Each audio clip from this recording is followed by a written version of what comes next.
கட்டப்பட்டிருக்குன்னு உங்களுக்கு தெரியறதுனால நீங்க என்ன பண்றீங்க? நீங்க இந்த உலகத்தில் வாழ்றீங்க, ஆனா அந்த பரலோக ராஜ்யத்தில் நீங்க இருக்கிறீங்க. அந்த ராஜ்யத்தின் பிரஜை நீங்க.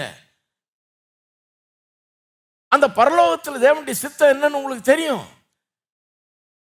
அது அந்த தேவனுடைய சித்தத்தின்படி எதெல்லாம் கட்டப்பட்டிருக்கிறது, எதற்கெல்லாம் அனுமதி மறுக்கப்பட்டிருக்கிறது உங்களுக்கு தெரியும்.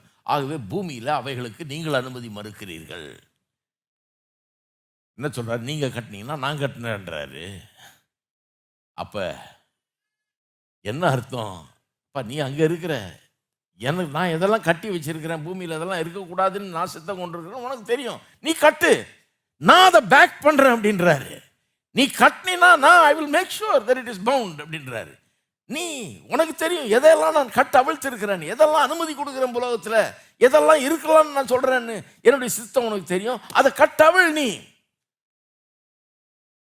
பரலோகத்தில் நடக்கிறது போல பூமியில் அவருடைய சித்தம் நடக்கணும்னு ஜெபம் பண்ண சொன்னார். அதுக்கு தான் நீ கட்டவிழ். ஜெபம்ன்றது கட்டுகிற நேரம், கட்டவிழ்க்கிற நேரம். கர்த்தர் எதெல்லாம் தடை பண்ணியிருக்கிறாரோ அதெல்லாம் கட்டுகிற நேரம்.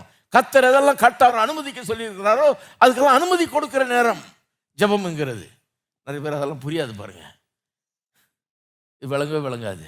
கர்த்தர் சொல்கிறார் நான் பேக் பண்ணுறேன்.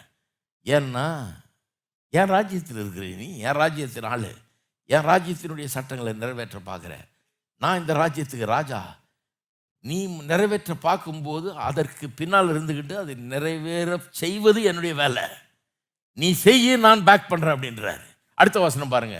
அல்லாமல் உங்களில் 2 பேர் தாங்கள் வேண்டிக் கொள்ள போகிற எந்த காரியத்தை குறித்தாலும் பூமியில் ஒருமனப்பட்டிருந்தால் பரலோகத்தில் இருக்கிற என் பிதாவினால் அது அவர்களுக்கு உண்டாகும் என்று உங்களுக்கு சொல்லுகிறேன். நல்லா கவனிங்க இந்த வசனங்களை. 2 பேர் வேண்டிக் கொள்ள போகிற எந்த காரியத்தை குறித்தாலும், இந்த வார்த்தைகள்லாம் கவனிங்க. பூமியில, பரலோகத்தில் இல்லைங்க, இந்த பூமியில், இந்த உலகத்தில், இந்த மெட்ராஸ் சிட்டியில் 2 பேர் வேண்டிக் கொள்ள போகிற எந்த காரியத்தை குறித்தாலும் ஒருமனப்பட்டால் இது எப்படி வாழ்க்கையை மாத்திரன்னு பாருங்க. புருஷன் பொண்டாட்டி வீட்டில் இருக்கிறீங்க 2 பேர், நீங்க 2 பேரும் கர்த்தருக்காக வாழ்ந்து இது கர்த்தருடைய சித்தம், இதைத்தான் இந்த பூமியில் செய்யப்பட வேணும் என்று நீங்கள் தீர்மானித்து அதை குறித்து ஒருமனப்பட்டு அதை குறித்து வேண்டிக் கொண்டால், என்ன வேண்டிக் கொண்டாலும் சரி, அது கர்த்தருடைய சித்தமாச்சே, அதுதானே வேண்டிக்கிட்டு இருக்கீங்க. உங்களுக்கு வேற அஜெண்டா கிடையாது. கர்த்தருடைய சித்தத்தை நிறைவேற்றத்துக்கு தான் நீங்கள் இருக்கிறீங்க. ஆகவே நீங்கள் எதை வேண்டிக் கொண்டாலும் அது கர்த்தருடைய சித்தத்தின்படி இருக்கிறது. அவர் சொல்கிறாரு, நீங்கள் 2 பேர் பூமியிலே ஒருமனப்பட்டு எதை வேண்டிக் கொண்டாலும் அது உங்களுக்காக என் பிதாவினால் செய்யப்படும். பேக் பண்ண வேண்டியது அவருடைய பொறுப்புன்றார்.